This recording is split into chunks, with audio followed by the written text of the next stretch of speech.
Biniberipika pa ng Malacanang ang mga pahayag ni Senator Ping Lacson tungkol sa mga maling impormasyon na ibinigay umano ni dating DPWH Secretary Manuel Bonoan na may kinalaman sa flood control projects. Gid pa ng palasyo, kailangan daw makabalik ng bansa ni Bonoan para sagutin ang mga akusasyon. At live mula sa Pasay City, nasa frontline ng balitang yan si Rainiel Pawid. Rainiel, saan ba nag-ugat itong sinasabing maling impormasyon tungkol sa flood control scandal?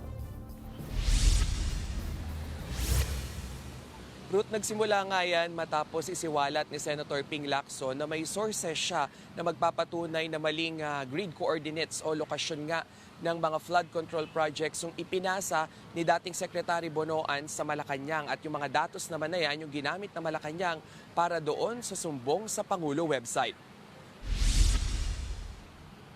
Naging matipid nga ang komento ng palasyo matapos ibunyag ni Senator Ping Lacson ng umano'y false info na inilatag ni Secretary Bonoan sa Pangulo.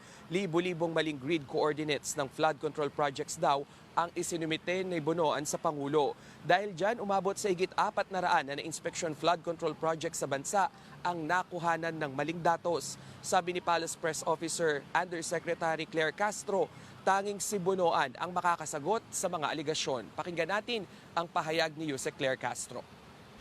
Sa ngayon po, bine-verify pa rin po kung anong mga nasabi po ni Senator Lacson. So, hindi pa po tayo makakapagbigay ng detalye at kailangan po namin ma-verify lahat po ito. But I cannot speak for former Secretary Bonoan. So, hindi ko po alam kung anong mga sinabi niya at kung anong pinangako niya at kailangan lang po siya talaga makabalik sa Pilipinas. Bukod kay Bonoan, pursigido rin ng palasyo na pauwiin sa bansa ang iba pang mga sangkot sa anomalya sa flood control.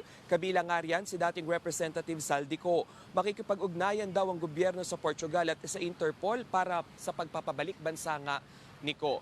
Ruth, balikan naman natin yung dito kay dating Secretary Bonoan. Sinabi ni Senator Ping Lacson na posibleng cover-up lang itong ginawang ito ni Bonoan dahil kung magiging mali nga raw yung mga pupuntahan o yung mga grid coordinates doon sa flood control projects, kung umabot man sa 4 o 5 na flood control projects, yung maling mapuntahan ay hindi nga raw mapapanumbalik o mapapatatag yung tiwala ng publiko doon sa sumbong sa Pangulo website. Ito namang si Bonoan ay umalis sa bansa nitong November 11 nitong nakaraang taon at babalik sana ng December 17.